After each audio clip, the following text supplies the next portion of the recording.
நடப்பு சீசன்ல டெல்லி கேபிட்டல்ஸ் அணி தங்களுடைய சொந்த மைதானத்துக்கு பதில் விசாகப்பட்டினத்துல விளையாடிட்டு வந்த நிலையில தற்போது தங்களுடைய சொந்த மைதானமான டெல்லி அருண் ஜேட்லி மைதானத்துக்கு திரும்பி இருக்காங்க. தேர்தல் காரணமா டெல்லி மைதானத்துல போட்டிகள் நடத்தப்படலன்னு சொல்லப்பட்ட நிலையில வரும் 20ஆம் தேதி சன்ரைசர்ஸ் ஹைதராபாத் அணிக்கு எதிரான போட்டி டெல்லி அருண் ஜேட்லி மைதானத்துல நடைபெறவிருக்கு.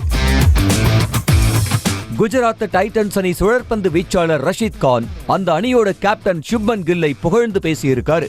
சுப்மன் கில் கேப்டனா சிறப்பா செயல்பட்டு வர்றாரு, தங்களுக்கு மைதானத்துல தேவையான சுதந்திரத்தையும் கொடுக்கிறாரு, அதே போல மைதானத்துல பரபரப்பு எதுவுமே இல்லாம இருக்கு, அவர் போட்டியின் போது நெருக்கடியான நேரத்துல தங்களுக்கு மிகவும் உதவி செய்யறாரு, அது எங்களுக்கு ரொம்பவே உற்சாகமாக இருக்குன்னு ரஷீத் கான் புகழ்ந்திருக்காரு.